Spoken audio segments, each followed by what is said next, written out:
Good morning, good afternoon, or good evening, wherever you are joining us from today. Welcome to today's panel discussion on the changing face of supply chain risk.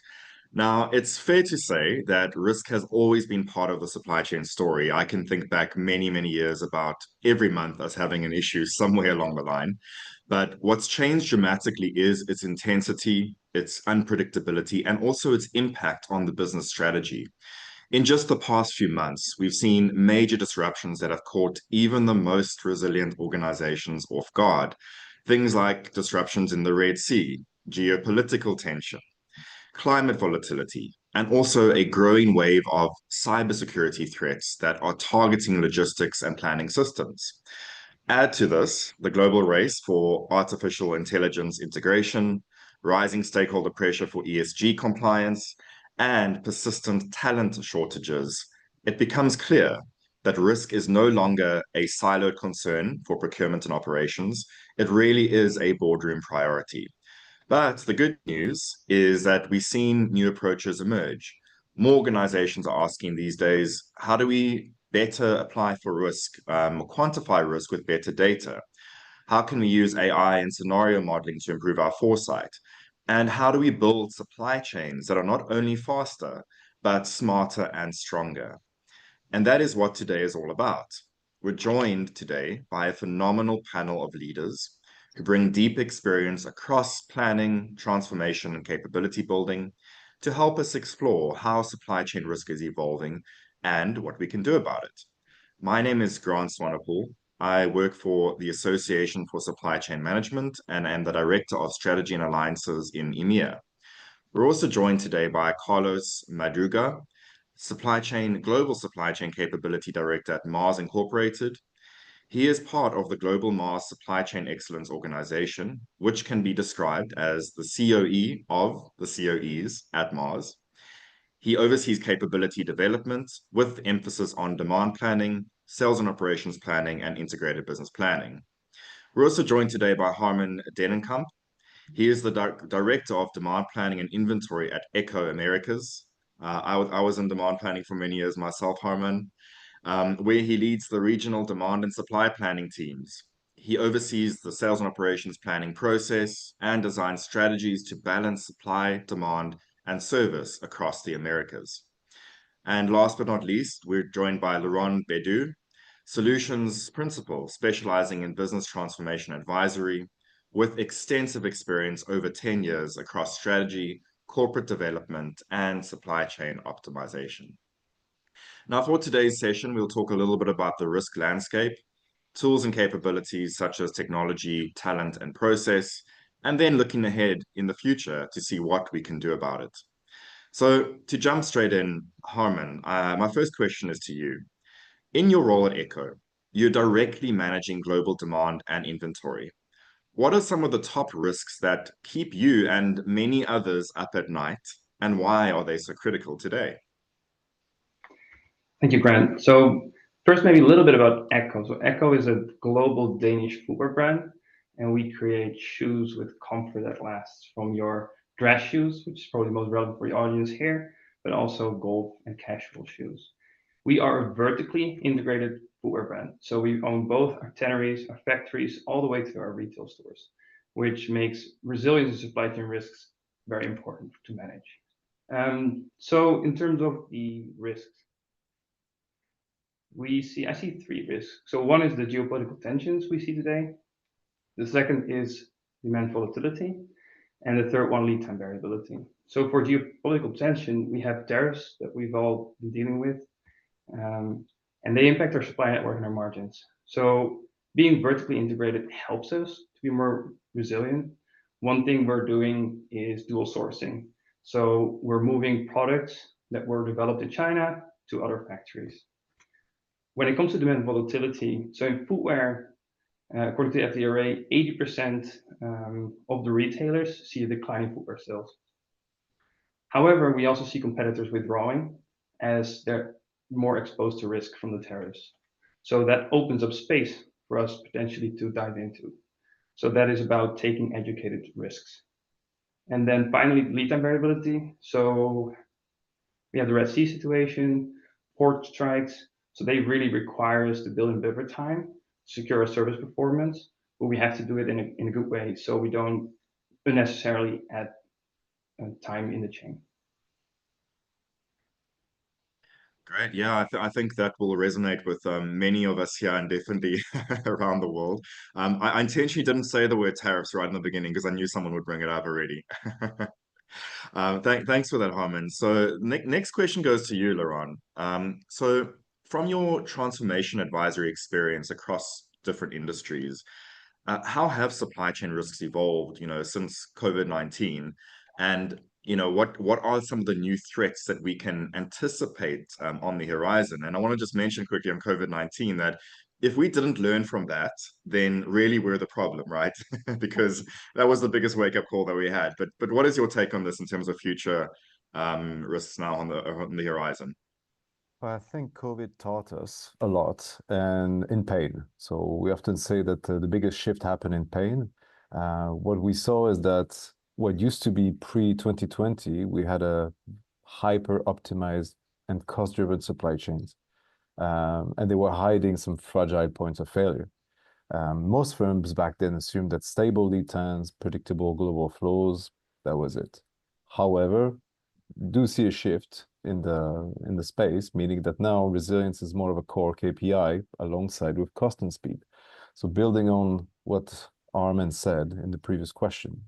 So we do see, I would say, three main shifts, including what I just mentioned. The first one is what was obviously mentioned, which is regionalization, meaning that there's more nearshoring to shorten supply lines, to avoid long-haul disruptions, because, well, I think it's fair to say that fragility and uncertainty is now the new norm. You just have to open the news in the past 3 weeks, and I think you've got plenty to talk about. But also means including new risks, meaning that because you're nearshoring, you've got more new local risks. If all of a sudden you're bringing half of your production from China, Vietnam back closer to the market, well, you may have limited supply capacity, and most certainly some higher labor cost. That's also something to take into account. Then the second one would be ESG and compliance pressure. So it's not exactly just an option to have sustainability anymore. It's actually investors, customers, and regulator are asking for more and more transparency. So from carbon footprints to labor practice. And failing here brings not just fines, but also reputational damage and lost market access, because that is something that matters for many stakeholders. And the third one, which I would say is that's accelerating fast, and I'm going to give an example in a few seconds, is the digital vulnerability. So companies connect systems end to end, and all of a sudden you've got a cyber attack on a single logistic partner or key supplier, and that's paralyzing everything downstream, meaning your global operations. If you check the news, there was a good example of how Starbucks was hacked in the past few months or years, can't remember the exact date, meaning that all the workforce planning was paralyzed. And when you know the amount of stores there are across not just the US, but the world, or the amount of people that are working in it, etc., if your baristas are not aligned with where they should be and serving coffees, make the math very quickly, how many coffees you serve per barista per minute, well, I think you get the impact. That's pretty large. So post-COVID, the risk landscape is broader, it's more intertwined, and under tougher external scrutiny, I would say. The leaders have to think end-to-end, practical, physical nodes, digital node, and factor the reputation and also manage the investors' expectation. All of that when designing resilience. Yeah, well, thank you for setting that, let's say, not so pleasant tone. But I think let's go into what we can do about it and maybe some of the tools and techniques. But great to get the sort of the lay of the land as it stands right now. So moving over to you, Carlos, at Mars, you're driving capability development in forecasting and planning and in artificial intelligence. Machine learning, AI, and things like that are game changers, as we know. It's not necessarily brand new, but definitely something that's seen a lot of acceleration in recent times. Can you help us demystify how they actually help, and maybe give us a real world example of what you do, in your organization to implement these tools? Yeah, sure. Yeah, I do agree that those technologies are game changers, and So one real world example of the value that AI and ML bring is demand sensing. So at Mars, we've been doing a number of demand sensing implementations over time and in different segments and regions. And that happened over the last 7 years or so. So at the core of a demand sensing system, you have a machine learning and pattern detection algorithm.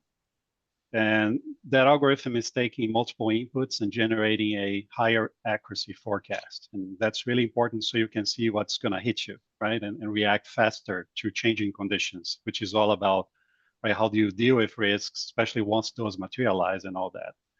So you may ask, how much more accurate can the forecast get if you use one of these solutions? Well, I've seen improvements to the tune of 20 to 30 percentage points in short-term forecast accuracy. And I saw that at a detail, SKU, and location level, and in weekly buckets, where it's usually harder to forecast because of the variability. So keep in mind, I'm saying this not as a software vendor, but as a practitioner, right? So I'm a true believer in this. So how does the system do that? Well, ideally, you need to deploy the demand sensing system in a data-rich environment. So you should be able to have access to inputs like orders, shipments, POS, customer forecasts, channel inventory, market research data, etc. And once the models are trained on that data, they become capable of making predictions. So one takeaway from me, from all the implementations that I've seen is that demand sensing, though, should not be handled as a one-time software deployment. It's really different. It needs to be seen as a capability that can evolve and deliver more value over time, as long as it is supported by the proper skill sets, and if you can maintain a change management focus, because it really changes the way the work is done. Yeah, that's interesting. Yeah, like Carlos, like what you say about Herman, yes. demand sensing, right? So in footwear, it's all about newness, right? So half of our collection is new twice a year. So we've also tried to do some AI, and specifically about image feature extraction. So it would be an image of a shoe, and then AI would extract certain features, and we would use those features to forecast. And one thing we learned, it was okay, but it wasn't much better than what we had already. So one thing that I think that you mentioned that is great is you need to know which data points matter and train your model on that, right? And that's where we need to combine the technical skills, the data scientists, with the business users who really understand which data points matter. That's at least a learning we took when implementing AI solutions. Yeah, that's a good call out. I think data quality is critical, and also connecting the right data. And it's okay to explore, but I mean, sometimes people say, can I get value from connecting weather forecasts? Maybe yes, maybe no. It really depends on the nature of your business and what really drives demand, right? So that can define if the implementation is successful or not. Very, very interesting. And actually, you made me think earlier about, master data and how master data needs to be even more correct now because we have more users for it, right? And I think in any project I've almost ever been part of, master data was always one of the opportunities, right? So becoming more important these days.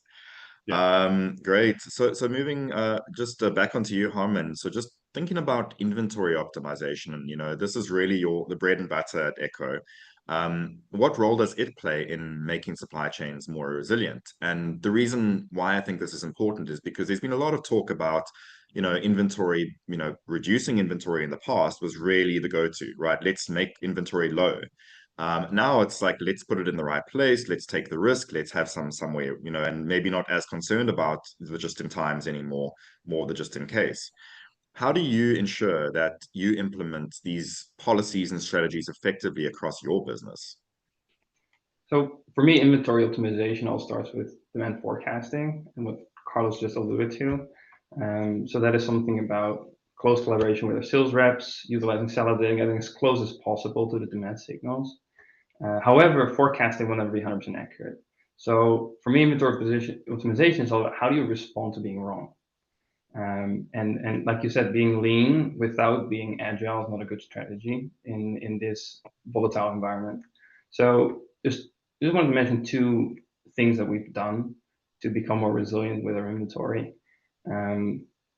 So one is that we position part of our never out of stock products, that inventory, more upstream in our factories, or even at a regional hub in Denmark. So that way we have shorter lead times. We don't have to have the whole production lead time, so we can react to changes in demand without tying too much inventory downstream, especially now with the tariffs.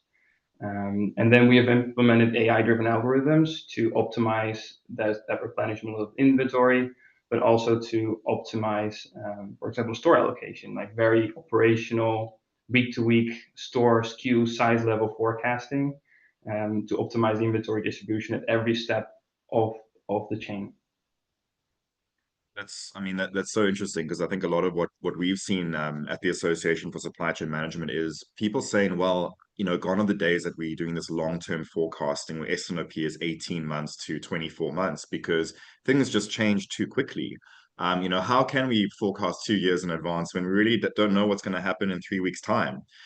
So it sounds like this is a little bit more of the strategy going forward. But I'd maybe just get a little bit of your insight again on that, Harmen, is your time that you're focusing on and the horizons, and how are you making these decisions quicker than you did in the past? So yeah, we have different demand forecasting models operating at different time horizons. So our replenishment and allocation models, these are developed by our data scientists, they're so-called intermittent forecasting models at a store size level. These are very low touch because you need to react so fast. Whereas our further out that we use for our buying signals, those are higher touch. So there's more input from our sales teams, so there's more qualitative, high touch modeling. So that's how we manage it, because on a day-to-day store size level, there's no way a human can forecast all of that. Fantastic. I love that use of technology there. Okay, well, let's shift into talking a little bit about talent. So Carlos, maybe in terms of talent in your organization, innovation really means nothing without the right people. Having all the systems in the world can be great, but you've got to have the right skills and, different perspectives of skill now than we had in the past. So how do you think organizations can upskill their workforce to keep pace with this? I mean, really anticipating the future needs for skills. And how do you also build trust in new technologies as well, especially when, resistance to change is a real thing? What is your take on that? Yeah, that's a very important question. And I'd say one of the keys in my mind is to foster a continuously learning culture. And that is a culture in which people have a mindset of sharing and receiving knowledge, of trying and embracing new things. And at Mars, for instance, we've been investing a lot in internal upskilling programs. We've been deploying those globally to all segments and regions. And one of the things we've done was to create a very robust supply chain school. And that is a program that includes, among other things, in-depth functional academies. So as part of the learning experience, our associates are exposed to internal and external best practices, including some elements of capability that they may not have implemented yet. So for instance, if you're on the Demand Planning Academy, you get exposed to machine learning and AI no matter what, right? So even if you're not currently doing demand sensing, like I mentioned before, you still get in touch with the value proposition, how it works, even lessons learned from previous implementations. So that gets you prepared for when things come your way. Also on another front, we have also been investing a lot of time and effort in nurturing our internal global communities of practice. And those enable knowledge sharing and collaboration. And as a result, we have teams from different segments and regions reaching out to one another, sharing knowledge, etc. And that helps create a network effect in which good work and ideas are disseminated and recognized. Another cool thing we've been experimenting with involves generative AI. So it has to do with a platform for mentoring our associates. So basically, they use this platform to diagnose and assess their skills, and then receive individualized mentoring and tailored lessons all through the AI platform. I'm very excited about the potential benefits from this technology and how it could help further developer associates. Finally, I'd say we also collaborate with academia. So we do joint projects in partnership with our internal teams. So for instance, right now, one of the projects we have going is exploring advanced analytics, machine learning, and deep learning methods applied to supply chain planning. So there are many more things I could talk about, but I think some of these elements help illustrate how we are trying to foster that continuously learning culture that I mentioned before. Can I ask you something, Carlos? So Yeah. the one thing you mentioned about having collaboration and learning across regions and across segments, how do you facilitate that? Because we often see that there's great ideas being developed in pockets, but because people are so focused on running their day-to-day business, they don't share, they don't get out there, right? So how do you facilitate that? Well, I think it's a great question because sometimes communities of practice they are born and then they just disband, they die, right? So my experience has been that if you create a safe environment for people to share and allow them to build those individual connections, right, expand their network, give them chances to stretch their legs, that goes a long way. But I think going beyond that, working on common challenges, doing meaningful work, delivering things together, tackling common challenges, like we just talked about, importance of data quality. I mean, one of the things I'm working on right now with one community of practice are upgraded standards for data excellence. So that everybody's interested in that, and I think that's what keeps the communities of practice really engaging and really driving concrete value for the organization. Okay, Carlos, I think this is a good time to bring in a question that we have from the audience. It's from Harriet. She's asking you specifically, what new skill requirements have emerged at Mars as a result of the introduction of new technologies across the supply chain, especially at the leadership level? So sort of what are those skills that are evolving and changing and at that more higher level, versus the operational level? Yeah, that's a great question. I'd say, definitely we have increased requirements for data literacy.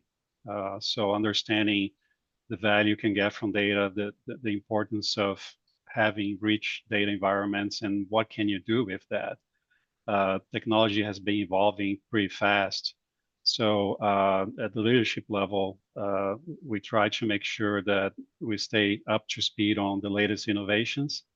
And I think that surfaces, I think ultimately the skill set that we have to develop and have been developing is to be learning all the time. Learn how to learn.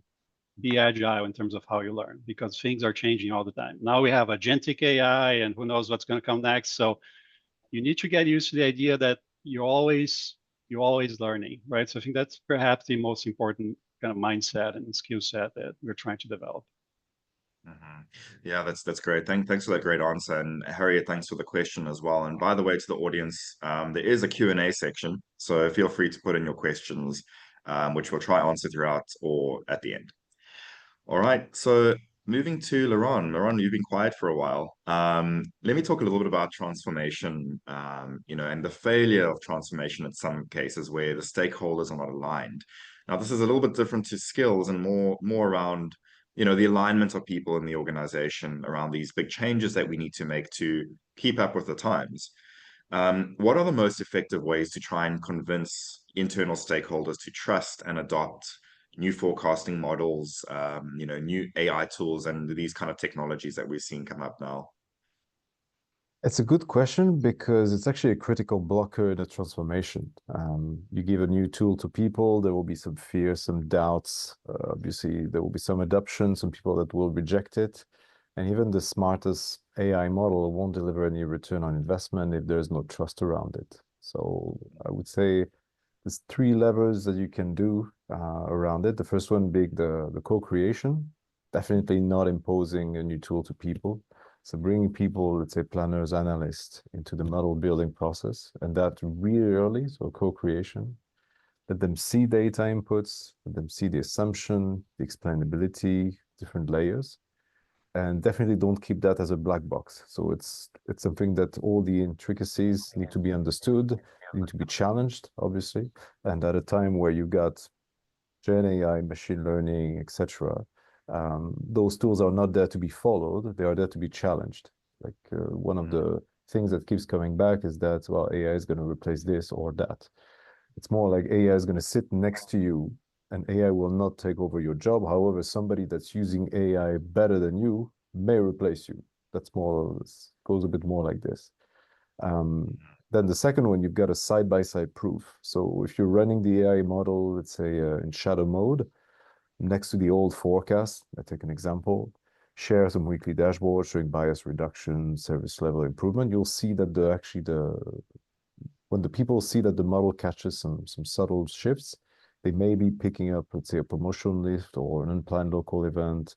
And then the confidence will grow naturally, let's say gradually, across the organization, not just for the people that are using it, but also amongst the leaders. And those definitely need to be involved in that process because they also need to learn at the same time. We're pretty much all starting at the same level at the moment. So let's say the critical thinking still needs to be there, but also improving the confidence naturally. And the third one, which is probably kind of like solidifying the first two, is celebrating the improvements. So let's say the category team that is managed to cut stock by 10, 20%, let's say 10, let's not be too optimistic, while maintaining fill rates. So these success stories will spread fast internally and lower the fear of some model will replace me at some point. Ultimately, the trust isn't about the math, it's about the clarity, how you're able to take the output from a model, turn it into a storytelling, so what, and then take the appropriate action based on what happened and what you brought. So it's about clarity, ownership, because it's definitely not owning your KPIs for you. It's your co-pilot, so you're holding hands together and you're owning it. And then the ability to basically to pivot and then take the appropriate actions. So that will make people advocate and not being skeptic. Yeah, I'd like to offer Nice. some builds Yeah. to Laurent's answer, which was great. So I think that's a very relevant topic for me, kind of distrusting in the AI outputs, and definitely that has an impact on the return on the investment, right, in those technologies. So my experience is that if there's no trust from stakeholders in the system, they will find a way to override that output. Oh, And yeah. they may get very creative. I've seen everything under the sun, right? Multipliers, manual overrides, you name it, right? So one thing that helps is to use a metric called forecast value added, or FVA. So FVA basically tells you each step of your process, are you making the plan better? So if you can measure how much is that AI forecast adding value, and then what happens if you intervene on that? If you manually override it, what happens with that value? And it's a very a straightforward KPI that you can implement if you have multiple measures of your accuracy throughout your planning process. You can easily quantify that, and that can help you demonstrate, right, the value from AI, what is it creating, etc. Particularly in cases where, I think almost all businesses have a segment that is highly forecastable, yet it's heavily overridden, right? So if you can identify that through things like demand segmentation and apply this FA approach, you can go like reach some low-hanging fruit. Like, why are we even touching the forecast if we're getting such a great accuracy and this segment is so forecastable in the first place? I mean, once you get that inroad, you can continue to build, right, as part of the change management, keep demonstrating the value. So again, just some thoughts to build on Laurent's answer. I think And we have had a very similar experience around our algorithm that allocates inventory to stores, where there was a lot of pushback because, hey, I'm out of sizes in my store. That's not good. The algorithm isn't working. And then we had manual interventions and manual allocations overriding the tool, but that disrupts the entire algorithm. So what we did was an A/B test. So we said, okay, this part of stores, we're going to run just the algorithm. Nobody's allowed to touch it. And these, you can do whatever you want. And then we measured what is your availability, but also what are the inventory levels. Because one thing that's very important for stores is to manage the seasonal flow of product. You don't want to have too much seasonal product at the end of the season because then you have to ship it out and you add transport costs. And we saw with clear metrics, just like Carlos mentioned with FVA, you see a measurable improvement on an aggregate level, and that builds trust. But those A/B tests have been very helpful for us. Really interesting conversation here. So maybe just to talk a little bit about the topic that I've been interested in and never quite got to fully implement it during my time as a demand planner many years ago. But it's the topic of scenario planning, and looking forward to what if that happens? What do we do then? So, Harman, I think this is a perfect topic for you to discuss in terms of scenario planning, maybe post-COVID or during a major market shift. How has this helped you and Echo navigate some of the potential uncertainty that you might foresee into the future? And for us, S&OP is at the heart of scenario planning because it's all about balancing and mitigating the risk in various stages of our supply chain. So what is possible upstream in our production versus what is possible downstream in the market in terms of shaping demand. Two practical examples is we've had some port strikes recently. So we had in advance mapped out different routes and route alternatives, and we were able to switch them right away to evade congestion and adding minimal lead time. One of our learnings here was that it's absolutely critical to communicate with our sales teams and our customers of these potential. So we may be delaying a couple of days, but that will prevent us a potential congestion with a higher risk of delays. And the second thing that was, and I think we've all done the tariff math and different scenarios. So based on our scenarios, we decided to proceed with dual sourcing on our most important products. Something that we typically wouldn't do is it requires high mold investments to produce those shoes. But this will allow us to deliver those key products. But we've also decided to discontinue other products. So by focusing on less products, we are becoming more resilient, but while still controlling costs. But I think we still have a lot to learn and gain, and also what technology can offer to help us to do more advanced contingency planning. We've actually got a question, Harman, and we've got a two-part question here. I think one of them would relate to what you're talking about now, and that is, how can AI help to predict supply chain disruption? Have you used any of that in your organization? And maybe any of the other panelists can also comment on that. So we have not used AI it's really about the geopolitics. So we read news. That's been a major source for information recently. News, Twitter. But I think, Carlos, you had an example of demand sensing that maybe.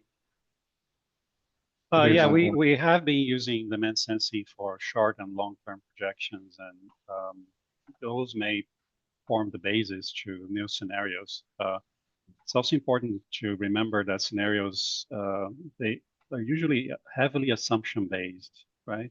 So you may be representing things that are not here yet. So to me, that's actually the most important value, is to have aligned assumptions. And from a capability standpoint, we need to make sure that the process, first and foremost, is able to speak in ranges, because low capability IBP or S&OP process can only talk about point projections, right? So if we can steer the conversation in ranges, we have a chance of bringing tool sets that can make it even better, right? Like AI-based scenarios, or it's also important in my mind to make sure that the scenario conversation is integrated from an end-to-end standpoint. So it's not enough to deploy scenarios on the demand side and then not do it on the supply side, for instance. You have a disconnect and you have a lot of manual work as a result. So yeah, those are just some thoughts. Also, I think just one other thing to add would be, we talked about how S&OP is kind of maybe too long-term oriented for a lot of the short-term volatility. I also think S&OE, sales and operations execution, has a key role in helping manage short-term volatility, right? And you can have the same scenarios cutting through S&OE and S&OP horizons, but what you do with them is a little different, right? On the S&OP side, you're trying to, okay, are the assumptions changing? Are there any effects? On the S&OE horizon, you're talking about what's already here. How do we respond to that? Which scenario are we living now, right? Thinking about the multiverses, which multiverse are we in right now? So it's a rich topic for sure. It's so interesting. I mean, I'm rudimentarily thinking about that, saying, "Hey, ChatGPT, what do you think is going to happen with the tariffs, in 3 months?" And I think that's kind of how it's in my mind, but it's a lot more complex than that, I think, to get the real answers out, right? And which is why it's not an easy plug and play. It really has to be thought through well and have that data on the back end that's correct, as we mentioned earlier. The other part of the question that we had here from the audience is how can we mitigate supply chain technology risks? So I guess the assumption there would be that this is related to maybe data security, the linkages and things like that, making sure it doesn't break and those sorts of things. I mean, would anyone like to comment on that question? Maybe Laurent, maybe this could be a good question for you to think about. I suppose it's because I brought the example of Starbucks, which is a good point. It's exactly why. Yeah. I can only take the example of, well, what we do internally in terms of data security. It doesn't just start with whatever is digital, but actually from the moment, well, let's say in the office, tailgaters, etc. Because if you're in a SaaS business, if you lose just 1 hour of accessibility of your platform, that has tremendous damage. And it's usually quite difficult to recover, and then your reputation, etc. There's some example, let's say, out there on the web that show it. So now there's plenty of, let's say, in terms of data encryption, I'm not going to get too technical, but it's also something that our product team is really good at doing in terms of architecture, in terms of, let's say, the transfers between different types of systems, because obviously when you enter, let's say, a business, you can never really do everything on one system. So you're going to have bridges between those systems. And obviously you can only control whatever solution you're providing in that space, meaning that you've got native APIs, ETL, that are obviously fit for whatever is in the tech stack. But at the same time, let's say, we also leverage like a very strong and heavy partnership with whoever, I'm not going to disclose who it is hosting, let's say, the SaaS business. So you could have all those platform providers on the cloud like Google, Amazon, etc. With digital twins a bit all over the world. So if one server is down, you've got another one within a split second just taking over and making sure all the traffic is rerouted to, let's say, the appropriate location that will deliver to the final user whatever he or she may be asking at that exact moment. So we've got digital twins. We've got a lot of, I think I can't disclose all the different types of process that are being done internally, but let's say there's a lot of, let's say, security culture that's being fostered. And it's not what's on the digital level, it's also what's physical in the offices. And that gets obviously, let's say, influences the culture that then influences whatever is on the digital part. That with obviously very strong processes.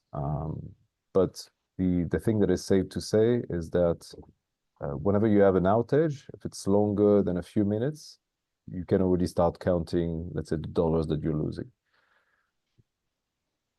Of course. And I think just on the digitalization and all these topics. So I always think of it as sort of a range where we can be digital, we can digitalize ourselves, and then we can be automated.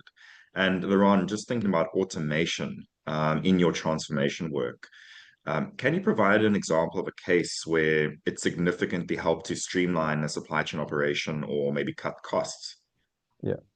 So let's say the old world, which is not that old, let's say the last 20 years, we had automation was pretty much repetitive robots that were just redoing the same simple task, repetitive tasks. And you may have heard recently that, well, a lot of people, let's say in the space, are talking about AI agents, which are able to take real decisions, keep the supply chain self-correcting, etc. So it's no longer about designing tasks and basically having a bot ticking that task once it's executed and done, but it's instead about giving a mission, meaning that that agent will be able to say, okay, this is my overarching goal. I have the power to take decisions to be able to fulfill that mission. So for example, let's say if I don't take something that's very related to supply chains, like you ask your AI agent in a few years, can you buy me a new sofa?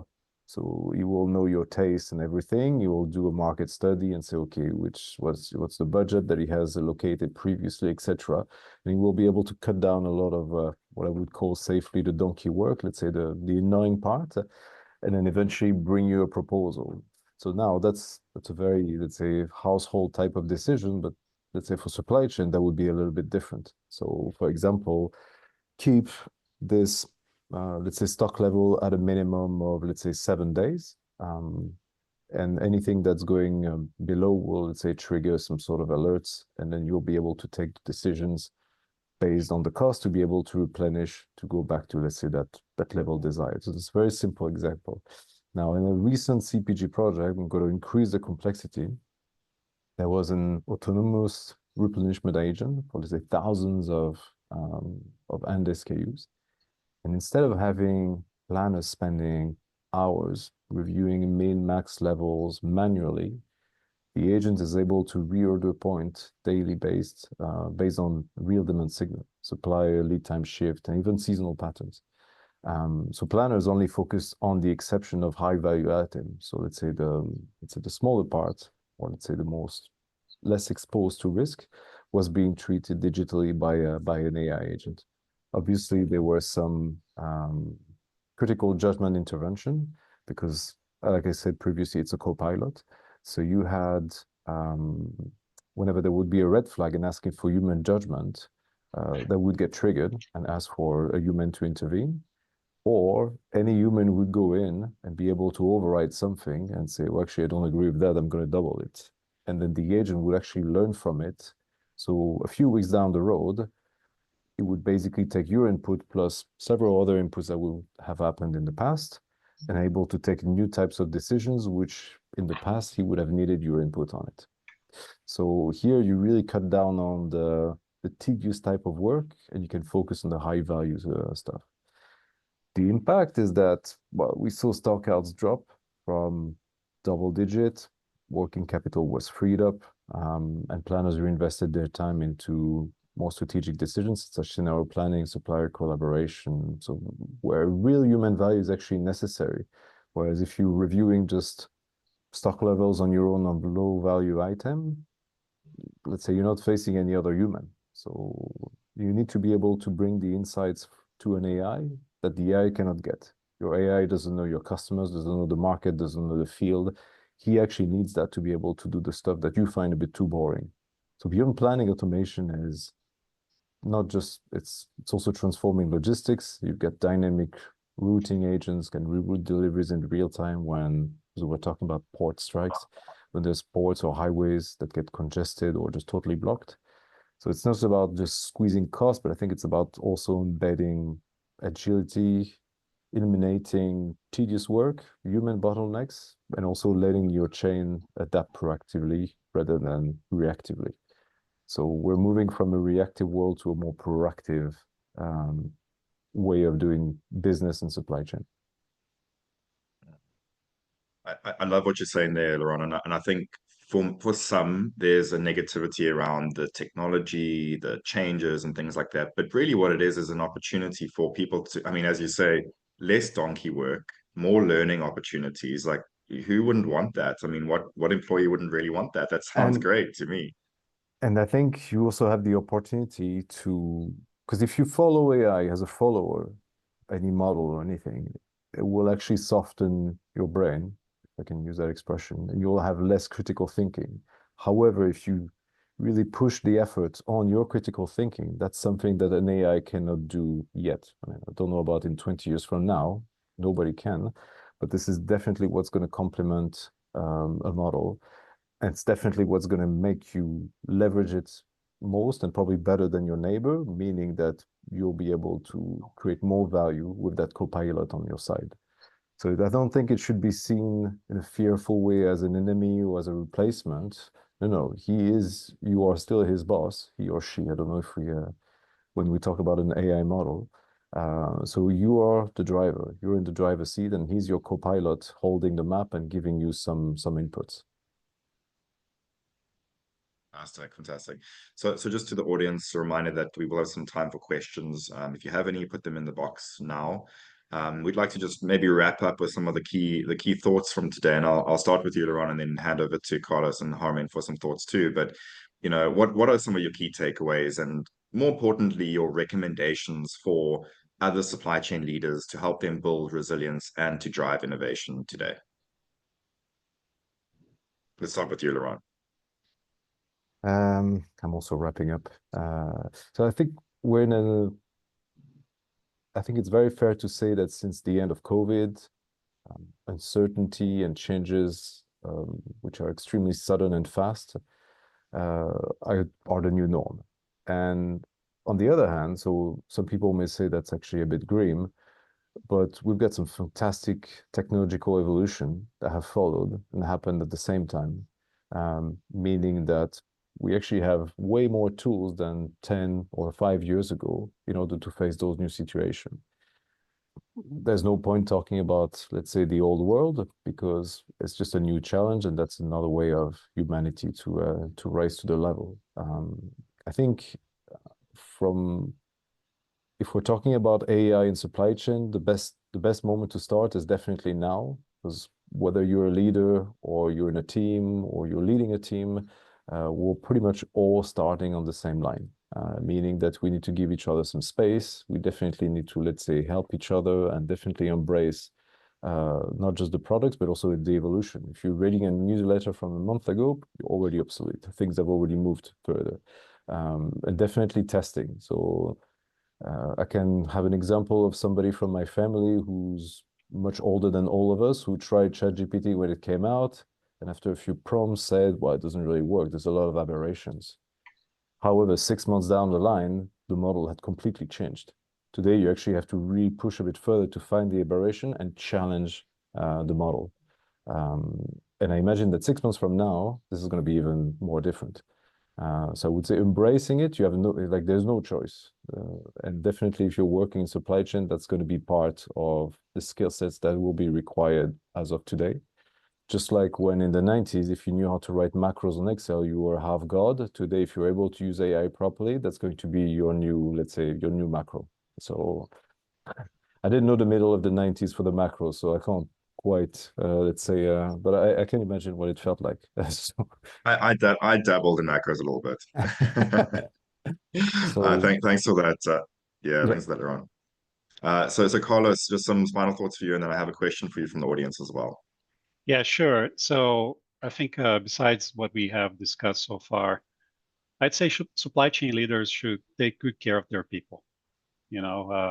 I think the concept of psychological safety is really key here. So fostering a culture in which there is psychological safety, that enables innovation and creativity to flourish.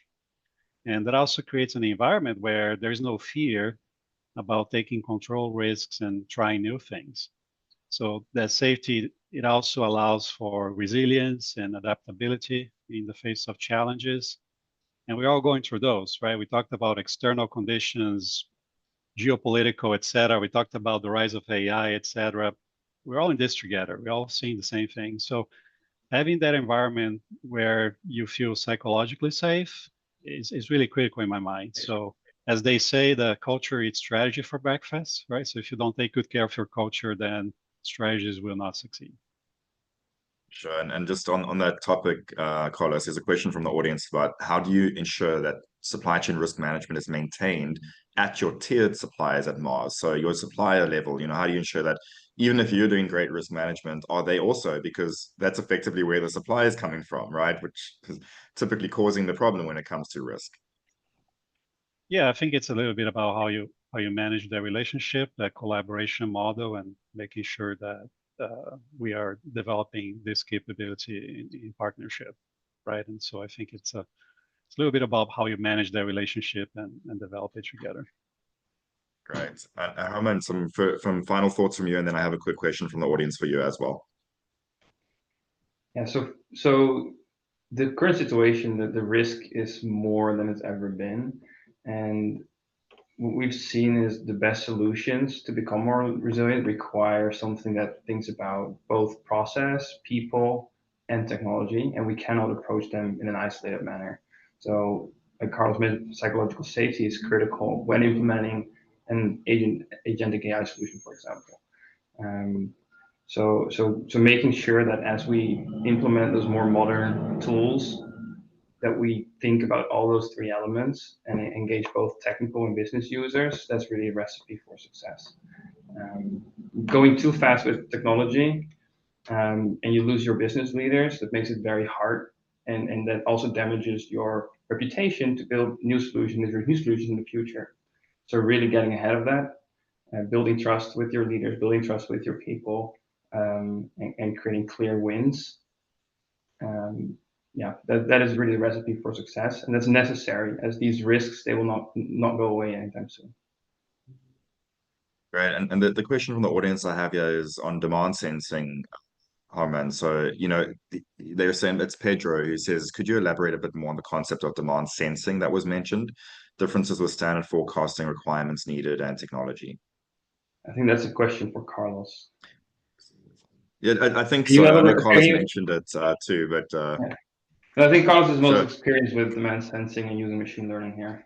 So the Yeah, question go for it. again is about requirements for demand sensing. What needs to be Yeah, in what place, is kind of. really exactly what is the difference really in terms of demand sensing that was different to standard forecasting requirements, that are needed for technology, For us, it's etc. all about, so just briefly talk to what we do in terms of when we do the short-term forecast, AI-driven forecast. So data is number one. We have a common data platform with live, accurate, very detailed data. And the second thing is like a good cloud platform where you're operating on. And then the other thing is about, so we have a common data platform where we consolidate all the different data, so we are able to train those models and to build and deploy those models as well. And then the software integration of those models. So when we have those recommendations, we actually have integrations with SAP that will automate replenishment. So it's an end-to-end solution. It goes from data all the way to creating the actual order, fully automated. And so that software integration and data platform are for us two key enablers. Yeah, so I'd say just to build on that answer. Differences between demand sensing and traditional methods really depends on what we consider to be the traditional methods. If you're thinking about traditional time series like exponential smoothing, right, that kind of method, moving averages, etc. It is really different in the sense that, for instance, a traditional approach would normally look at item by item and producing a forecast, and maybe like univariate. You're just taking one input, like shipments, for instance, right? And you're projecting off that, and you're assuming that the relationship model stays the same during that horizon, right? So you basically have an equation that defines how your forecast is going to look like, right? For many of those traditional models, like when you talk about demand sensing, you're talking about a model that can accommodate more inputs, and it will weight those inputs over that planning horizon dynamically. So you can plug, let's say you plug 5 inputs. It may weight one of those inputs more heavily on week 1 and another one on week 2, so on and so forth, right? And that can change every time you run it. And also, it won't necessarily plan every item individually. It can actually notice, based on the relationship and patterns, that some items are better modeled together, like they have some type of commonality. Therefore, in terms of how it arrives at the forecast, it may leverage that commonality for improved accuracy. But what we also see nowadays is that the modern demand sensing technologies, they're not like just AI or just traditional. They actually have ensemble methods, as we call it, that will try different approaches and say, oh, this one is the one that drives the best possible output, and that's the one it uses. So I'd say it's not necessarily a matter of scrapping everything you know about all their methods, but it's more about understanding that we're just building and offering more tools that can help crack tougher problems, especially if you have more data available. I think having data available is critical, high quality data. Yeah. Amazing, amazing answer. One thing to add to that, so as a prerequisite, so we talk about data, right? One other prerequisite is skill set. At least for us, it required a different skill set than a traditional demand planner. So we really hired data scientists to develop these tools than our traditional demand planners within our sales regions. Yeah, that funny I you agree. should mention that, Harman. We have one last question, actually, and time for one last question, actually. This is for Carlos, is how do you balance Mars's focus on internal upskilling with the immediate need for new skills to address new technologies and process requirements? Yeah, that's a little bit of my role. I'm helping build capability internally while also keeping an eye out for best practices and what's coming up, right? So just a few days ago, I was at Reuters supply chain conference in Chicago, and right, I heard a lot about how things like agentic AI are being used and the new solutions that are out there. So I think you need to create an environment where you can have this, and I'm going to call this a center of excellence, who's really keeping an eye out for what's up and coming and helping digest and disseminate and integrate that into the internal roadmap for capability building, right? And that involves not just educating practitioners, but also connecting with leadership, making sure that, right, it makes sense considering all the investments already being done and the direction the business is going and all that. So I think creating maybe a COE is a good step. Great. Well, thank you so much for that. And we have come to the time for today's session. So I'd like to say thank you so much to the panel here today. Thank you to Reuters, and thank you to all of the people that have attended. And as you can see, risk is more complex, but so are we, and so are the tools we have, from AI to scenario planning, inventory, precision, stakeholder engagement, and all these topics we've discussed today. It's really about building resilience through that intentional capability. And I'd like to just say thank you to everyone involved, and enjoy the rest of your day, and chat soon. Bye-bye. Thank you. Thank you. Thank you.